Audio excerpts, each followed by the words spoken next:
मुमानी, आप होती कौन है मेरी और मेरी अम्मी की जिंदगी पे बात करने वाली? और मामू, आप भी सुन लें, मैं शादी अपनी मर्जी से करूंगी। जिससे भी बात करके आए आप खत्म कर दे बात। जितनी बात आगे बढ़ेगी ना उतनी आपके लिए मुश्किल होगी। मानूर चुप कर जाओ। अरे तुम तो रहने दो बहन, देखो अपने अच्छे कर्मों का सिला। एक तो बाप चला गया, ऊपर से ऐसी जुबान लेकर बैठी है तुम्हारी बेटी। ऐसी लड़की को तो कोई मुंह भी ना लगाए। यहाँ तो फिर भी बात शादी तक पहुंच गई है। मुमानी, आप बड़ी हैं, इसका ये मतलब नहीं है कि आप कुछ भी बोलेंगी और मैं सुनूंगी। आप मेरी जिंदगी, मेरी माँ और मेरे बाप के बारे में कुछ बोलने का हक नहीं रखती। मानूर चुप कर जाओ, खुदा के लिए चुप कर जाओ। अरे बहन तुम तो रहने ही दो। देख रही हो अपनी बेटी को, ये होता है असर। तुम तो ना संभाल पाई, लेकिन सेठ अकरम संभाल लेगा। तो कर दो इसकी शादी, अभी भी मौका मिल रहा है। अच्छा बस, बेकार की किताबबाजी बंद करो। शादी तय हो चुकी है। अब सेठ अकरम का इंतजार है कि वो आए और इसको ले जाए। ऐसे कैसे ले जाएगा? एक मिनट भाई, देखो मान, इस वक्त मैं तुम्हारे आगे हाथ जोड़ती हूँ, खुदा का वास्ता अंदर चली जाओ।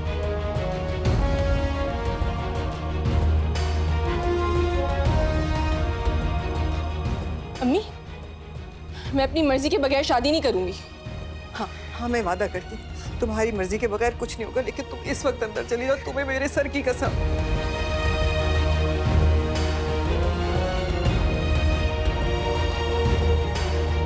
भाई, बात समझने की कोशिश करें। मैं जानबूझकर अपनी बेटी को इस जहन्नुम में कैसे झोंक सकती हूँ? एक दिन आएगा कि मैं इंशाल्लाह अपनी बेटी की शादी धूमधाम से करूंगी, लेकिन ये जो नाप तोल आप लोग कर रहे हैं ना, इसे सौदा कहते हैं, शादी नहीं।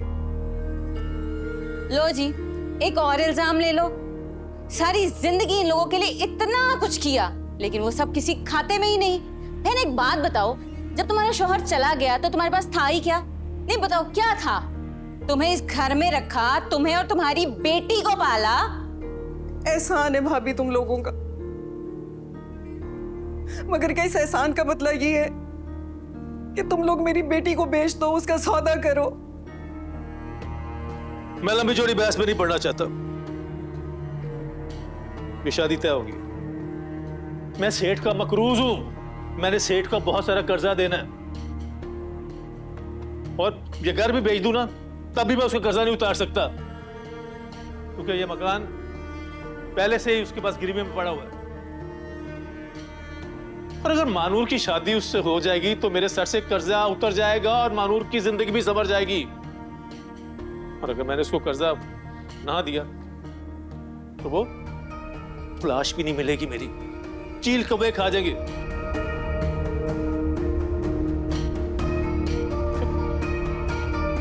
अपने भाई की जिंदगी अजीज नहीं, मारूफ का मुस्तकबिल बन जाएगा। अगर मैं इनकार भी कर दूं ना तब भी सेठ को इससे कोई फर्क नहीं पड़ने वाला। वो तब भी मानूर को लेके जाएगा। अब तुमने रोना धोना जो करना है कर लो, बात है।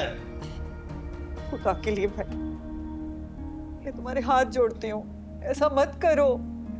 इसमें इस मासूम का क्या कसूर है? भांजी है वो तुम्हारी। अपने कर्मों की भेंट मत चढ़ाओ उसे, उसका क्या कसूर है भाई? तौबा तौबा, कितने बेकदरे लोग हैं अमजद, और जिन पर तुमने एहसान किया। नहीं, मुझे एक बात बताओ कि ऐसा कोई बाप है दुनिया में जिसने मुड़कर अपनी बेटी को देखा तक ना हो? पता नहीं खुद कैसे अय्याशियों में जिंदगी गुजार रहा होगा, और इसको और इसकी बेटी को हमारे मत्थे मार गया।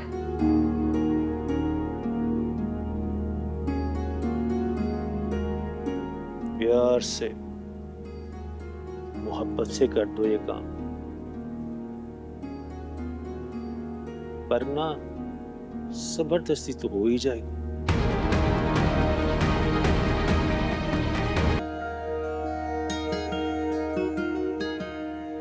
ये सब कितना खूबसूरत है।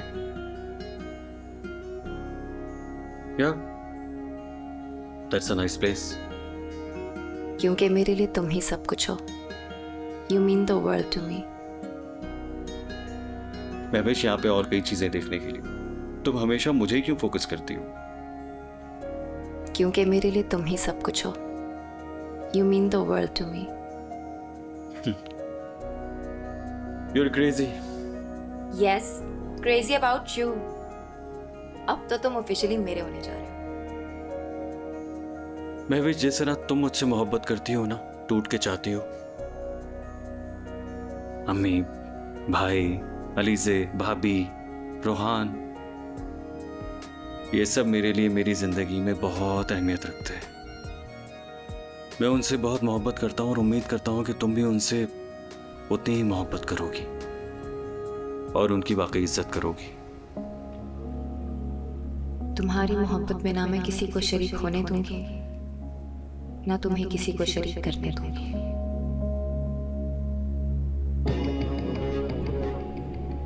क्या सोच रही हो? कुछ नहीं, मैं सोच रही थी कि अभी तुम मेरा नाम लोगे, लेकिन तुम्हारी मोहब्बत करने वालों की लिस्ट में मेरा नाम ही नहीं है। तुम्हारा नाम तो वैसे भी मेरे साथ जुड़ने वाला है, हमेशा के लिए। और उसी पल का तो मैं इंतजार कर रही हूँ ज़ैन।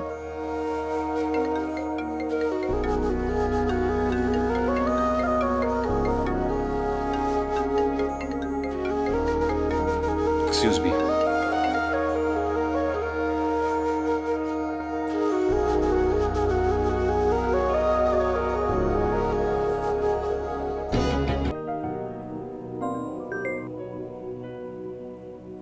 अम्मी हम क्यों जाए कहीं? मैं भी देखती हूँ मेरी मर्जी के बगैर ये शादी कैसे होगी। क्या हो गया बेटा? ये कैसी बातें कर रही हो तुम? वो बहुत खतरनाक लोग हैं। ये दुनिया जंगल है बेटा, और वो इसके शिकारी। उनके खिलाफ जाने की कोशिश करोगी तो उनका शिकार बन जाओगी। क्या हो गया है आपको?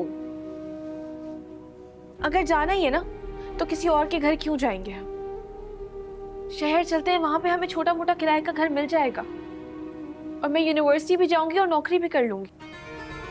अच्छा ठीक है, एक बार वहां पहुंच जाए, फिर जो तुम्हें ठीक लगे वो कर लेना। पता है, खालिदा बाजी कह रही थी कि जैसे ही उनकी बात होगी ना वो हमें बता देगी। हो सकता है 2-4 दिन लग जाए। मैं जब तक तुम्हारे मामू से बात करती हूँ ताकि हम यहाँ से ना भागने में कामयाब हो सके।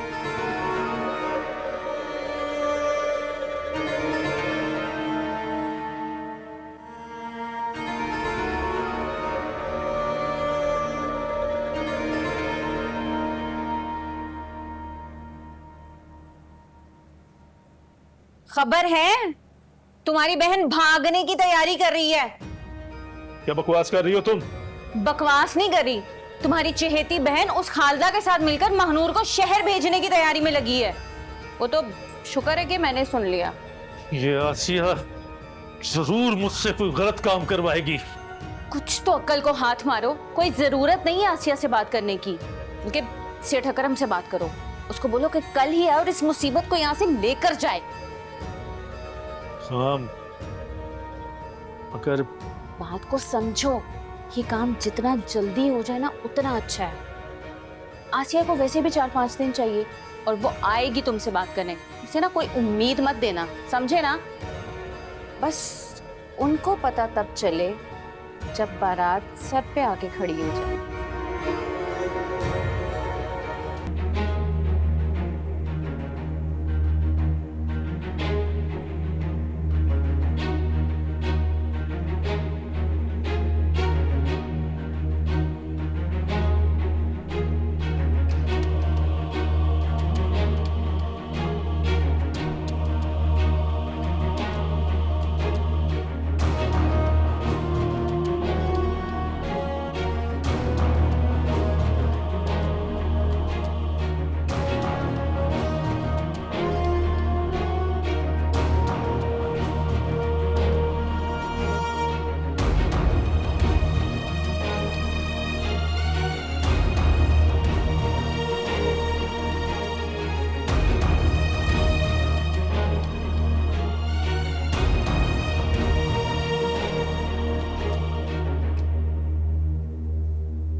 मैंने वो टिकट के सारे पैसे रख लिया था अपने साथ। नहीं देता, क्या बोल रहा हूँ? सीधा अंदर, बाहर नहीं निकलने का नहीं है। अच्छा अच्छा बेटा, सीधा अंदर। चलो चलो चलो चलो।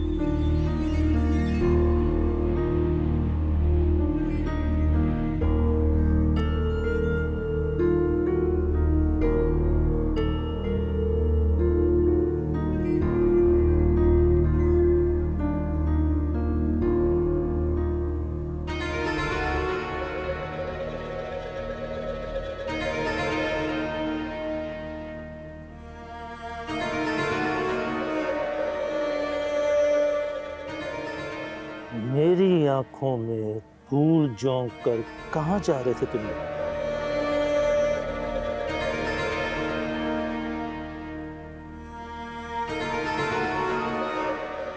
वो भाई कुछ सामान चाहिए था, वही लेने जा रहे थे। मुझे मजबूर मत करो आसिया, वो करने पर मैं जो नहीं करना चाहता।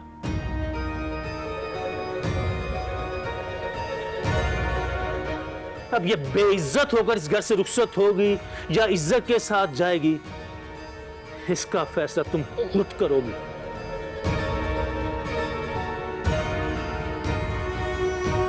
हाँ, वो जो तुम्हारी है ना खालदा, वो इस सब पर कुछ भी नहीं कर सकती। ये बात याद रखना।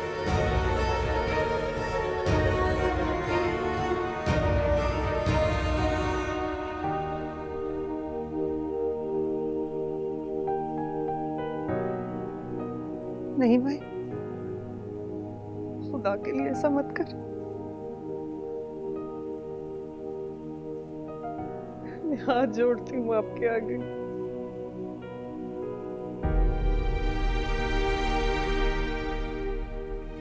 पाँव पकड़ती हूँ तेरे। मेरी बेटी के साथ ऐसा मत करो। मेरी बेटी बहुत मासूम है। मैंने दिन रात मेहनत करके बहुत मुश्किल से पाला इसे। खुदा का वास्ता देती हूँ तुम्हें, मत करो मेरी बेटी की जिंदगी बर्बाद।